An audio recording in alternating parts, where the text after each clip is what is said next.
Assalamualaikum warahmatullahi wabarakatuh. Pada kesempatan hari ini, saya berada di belakang kumpulan mobil bekas impor yang masih ada di Pulau Sabang. Mau tahu sejarahnya? Yuk kita kupas.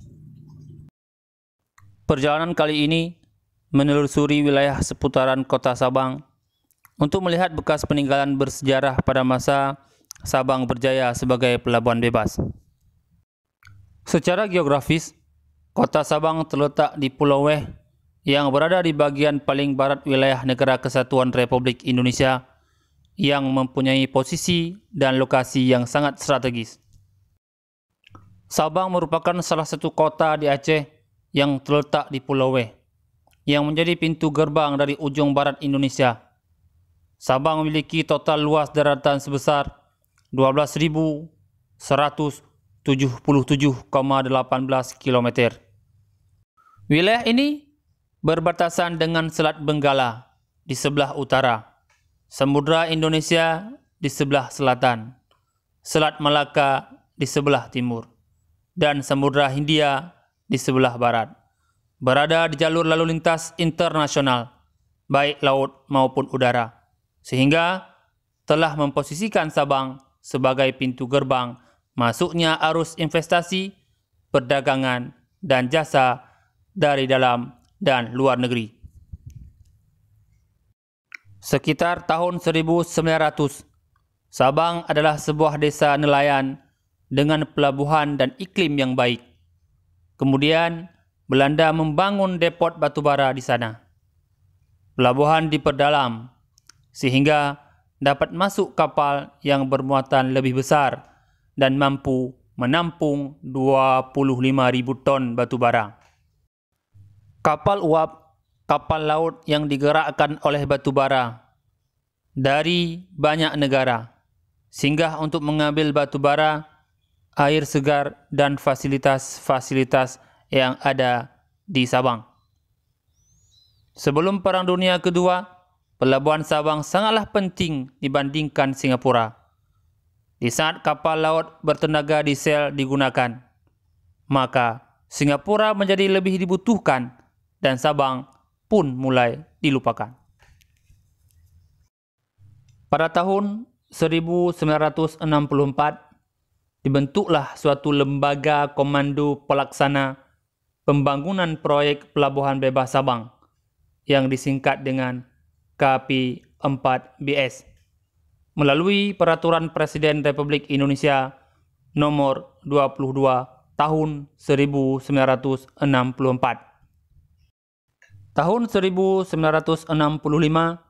Kota Praja Sabang dibentuk dengan Undang-Undang Nomor 10 Tahun 1965. Pada tahun 1970, dikeluarkan Undang-Undang Nomor 3 Tahun 1970 dan Nomor 4 Tahun 1970 tentang ketentuan-ketentuan pokok daerah pelabuhan dan perdagangan bebas Sabang, tentang daerah perdagangan bebas dengan pelabuhan bebas untuk masa 30 tahun dengan fungsi sebagai berikut.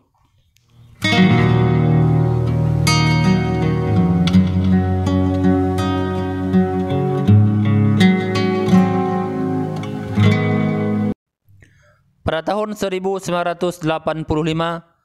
status Sabang sebagai daerah perdagangan bebas dan pelabuhan bebas Sabang ditutup oleh pemerintah Republik Indonesia melalui Undang-Undang Nomor 10 Tahun 1985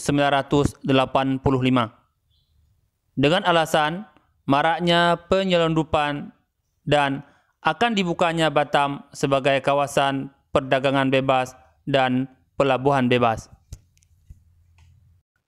Pada tahun 1993, posisi Sabang mulai diperhitungkan kembali dengan dibentuknya Kerjasama Ekonomi Regional Indonesia, Malaysia, dan Thailand.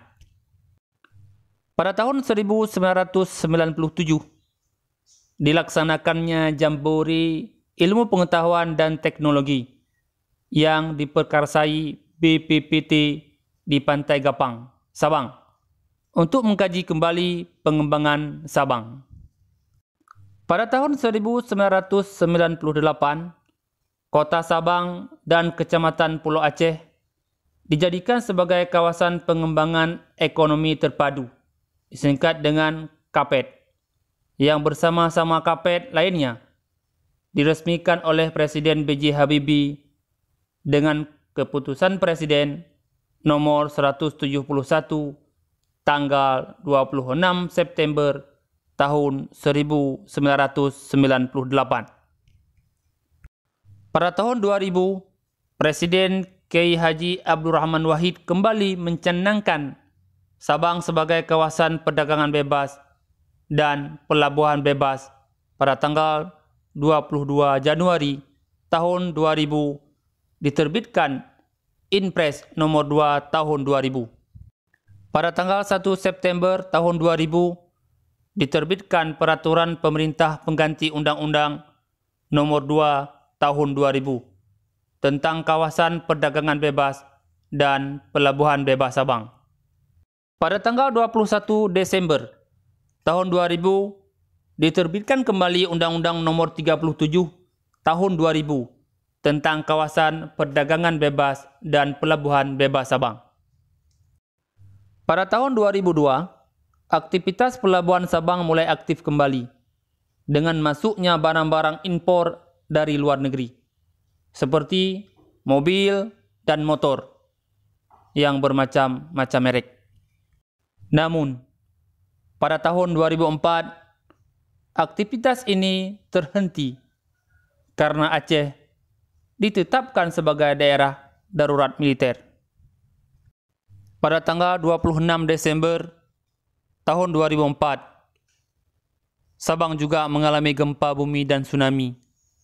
Kemudian, Badan Rekonstruksi dan Rehabilitasi BRR Aceh Nias menetapkan Sabang sebagai tempat transit udara dan laut untuk bantuan korban tsunami dan pengiriman material konstruksi dan lainnya yang akan dipergunakan di daratan Aceh. Pasca perjanjian damai antara pemerintah RI dan GAM pada 15 Agustus tahun 2005, Sabang kembali berdenyut. Wisatawan asing pun kembali berdatangan menikmati pesona pantai paling barat Indonesia. Demikian sejarah singkat Freeport Sabang. Semoga bermanfaat dan menambah informasi. Apabila ada kekurangan, mohon diberikan komentar. Demikian, Assalamualaikum warahmatullahi wabarakatuh.